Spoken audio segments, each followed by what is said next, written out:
Al Durr وهادي الكلم بمديح الهادي تنتظم ضاءت بالمختار الظلم وحلا في مولده النغم قسما بالله رب العالمين وقضينا غير دين الله دين فهو دين الحق دين الأنبياء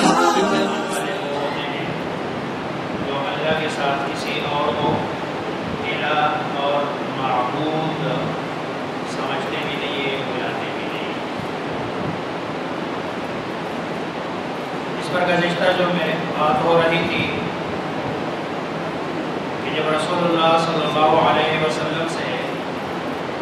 3 سوال کیے گئے روح کے بارے میں، اسی طرح ذوالقرنین کے بارے میں، اسی طرح یاجوج اور اصحاب کہف کے بارے میں، تو آپ صلی اللہ علیہ وسلم نے فرمایا میں کل جواب دیں، اور کل کا جواب آپ نے اسی بنیاد پہ فرمایا کہ اللہ تبارک و تعالیٰ کی طرف سے وحی آئے گی، لیکن آپ صلی اللہ علیہ وسلم نے اس وقت تک انشاءاللہ نہیں فرمایا۔ اللہ تبارک و تعالیٰ نے سورہ کہف اتار دی، آپ کے سوالوں کے جوابات آپ کو بتا دیے، سکھا دیے، لیکن ساتھ میں فرما دیا وَلَا تَقُولَنَّ لِشَيْءٍ إِنِّي فَاعِلٌ ذَلِكَ غَدًا إِلَّا أَن يَشَاءَ اللَّهُ۔ اے پیغمبر صلی اللہ علیہ وسلم، آپ ہرگز ایسا نہ کہیے کہ إِنِّي فَاعِلٌ ذَلِكَ، یہ کام میں کروں گا غداً، کل والے دن، ہاں إِلَّا أَن يَشَاءَ اللَّهُ، ساتھ میں کہہ دینا کہ اگر اللہ چاہے۔ اور اسی میں اللہ تبارک و تعالیٰ نے یاجوج ماجوج کا واقعہ ذکر کر کے یہ بتا دیا کہ یاجوج ماجوج آج تک جو وہ پھنسے ہوئے ہیں، اس کی بنیادی وجہ یہی ہے کہ وہ سارا دن کام کر کے شام کو کہتے ہیں آدھی دیوار وہ چاٹ لیتے ہیں، لیکن شام کو جب واپس جاتے ہیں کہتے ہیں کل کریں گے۔ جس دن انہوں نے انشاءاللہ کہہ دیا پھر ہماری خیر نہیں ہوگی، کیونکہ یاجوج ماجوج کے پاس جو اللہ تبارک و تعالی نے طاقت دی ہے، قوت دی ہے، وہ غیر معمولی طاقت اور قوت۔ یہ 2 مخلوق ہیں، ایک دجال اور ایک یاجوج ماجوج، غیر معمولی قوتوں کے مالک ہے، اور یہ قوت ان کو اللہ تبارک و تعالی نے دی، اور انہوں نے آنا ہے ہمیں آزمانے اور ہماری آزمائش کے لیے۔ تو ان کا بھی صرف انشاءاللہ کہنے کی دیر ہے، حالانکہ طاقت قوت میں وہ اتنے زیادہ ہے کہ کچھ ہی عرصے میں حضرت عیسیٰ علیہ السلام کا زمانہ ہوگا، حضرت عیسیٰ علیہ السلام کے ساتھ ایمان والے ہوں گے، اور یہ جب آئیں گے تو یہ پوری دنیا کے سارے لوگوں کو ختم کر دیں گے۔ گنے چنے لوگ رہیں گے جو حضرت عیسیٰ علیہ السلام جن کو کوہ طور پر لے کے جائیں گے، یہ صرف کوہ طور پر نہیں جا سکیں گے، باقی دنیا کے سارے لوگوں کو کھا جائیں گے اور کہیں گے دنیا کو تو ختم کر دیا ہم نے، چلو آؤ اب آسمان والوں سے لڑتے ہیں۔ یعنی وہ اپنی طاقت اور قوت پر ان کو اتنا گھمنڈ ہوگا کہ وہ آسمان والوں سے یہ اوپر تیر پھینکیں گے، اللہ تبارک و تعالیٰ وہ تیر اوپر سے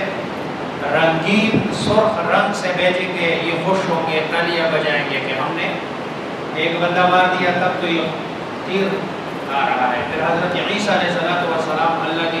دربار میں دعا کریں گے، اس دعا کی وجہ سے یہ سارے جیسے ناک ایک بیماری ہے بکریوں میں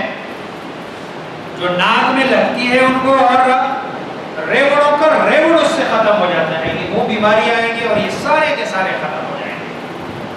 پھر حضرت عیسیٰ علیہ السلام دعا کریں گے اور دعا کر کے آسمان سے بارش ہوگی، بارش کی وجہ سے یہ سارے کے سارے وہ جو ان کے تیر ہے، تیر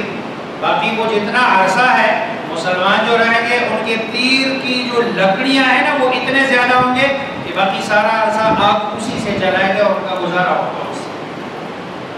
لیکن یہ صرف ایک انشاءاللہ سورہ کہف میں ہے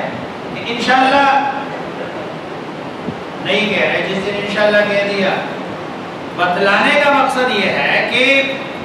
جو بھی دنیا کے سارے کام ہوتے ہیں یہ اللہ تبارک و تعالیٰ کی مشیت سے ہوتے ہیں، اللہ تبارک و تعالیٰ کی چاہت سے ہوتے ہیں۔ اسی لیے تو آپ صلی اللہ علیہ وسلم نے حضرت معاذ سے فرمایا لا تشرک باللہ، کہ اللہ کے ساتھ کسی کو شریک نہ ٹھہرانا، وَإِن قُتِلْتَ وَإِن حُرِّقْتَ، اگرچہ آپ کو قتل کیا جائے، آپ کو جلا دیا جائے۔ پھر یہ جو شرک ہے، شرک کی بہت ساری قسمیں ہیں، لیکن بنیادی طور پر دو قسمیں ہیں شرک کی۔ ایک شرک فی الذات ہے اور دوسری قسم یہ شرک فی العبادات ہے۔ شرک فی العبادات کی اپنی بہت ساری قسمیں ہیں۔ شرک فی الذات یعنی اللہ تبارک و تعالی کے ساتھ ذات میں کسی کو شریک ٹھہرانا، اور یہی فلسفہ اللہ تبارک و تعالی قرآن کریم میں بارہا سورہ اخلاص قل هو اللہ، اللہ ذات کے اعتبار سے ایک ہے، اللہ کے ساتھ ذات میں کوئی بھی شریک نہیں ہے۔ قل هو اللہ احد اللہ الصمد لم یلد ولم یولد، گویا کہ ذات کے اعتبار سے آپ کی کوئی شاخ بھی، اللہ کی شاخ بھی نہیں ہے، نہ اوپر والی شاخ اور نہ نیچے والی، نہ اولاد ہے نہ والدین ہے۔ اللہ الصمد لم یلد ولم یولد ولم یکن لہ کفوا احد، اور یہ شرک فی العبادات کی طرف کہ اللہ تبارک و تعالیٰ کا کوئی ہمسر بھی، عبادت اسی کی جاتی ہے کہ جو اللہ ہو، رب ہو، اور اللہ تبارک و تعالیٰ کے نہ ذات میں کوئی بندہ شریک ہے، نہ اللہ کے صفات میں، اور نہ اللہ تبارک و تعالیٰ کا کوئی ہمسر ہے کہ اس کی عبادت کی جائے۔ قرآن کریم میں اس فلسفے کو ایک دوسرے انداز سے سمجھایا، جس کو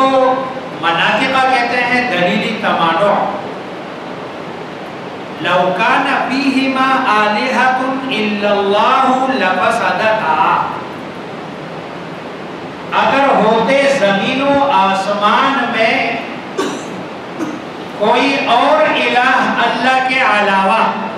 تو زمین و آسمان کا یہ نظام درہم برہم ہوتا۔ دیکھو گھر سے سٹارٹ لیتے ہیں، گھر میں جب دو بڑے ہو نا تو گھر کا نظام نہیں چلتا۔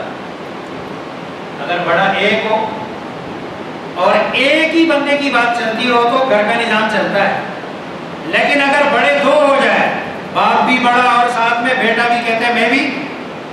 گھر کا سربراہ، تو باپ کہتے ہیں یہ کرتے ہیں، بیٹا کہتے ہیں یہ کرتے ہیں، بیچ میں لڑائی ہوگی، گھر کا سارا نظام درہم برہم ہو جاتا ہے۔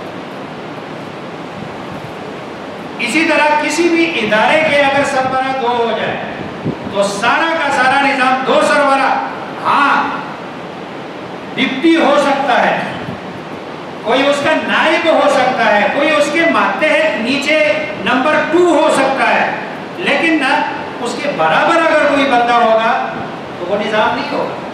وہ سارا درہم برہم ہو جائے گا۔ اللہ سمجھا رہے لو کان فیہما آلہۃ، اگر ہوتے زمین و آسمان میں کوئی اور الہ الا اللہ، سوائے کس کے؟ اللہ کے، لفسدتا،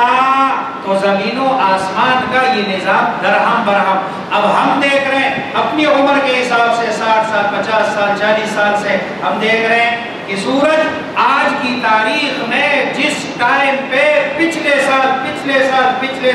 یہ 30-35 سال سے تو ہم دیکھ رہے ہیں اس میں کوئی والشمس تجری لمستقر لہا، سورج اپنی تقدیر پر جو اللہ نے اس کو راستہ دیا ہوا ہے، جو ٹائم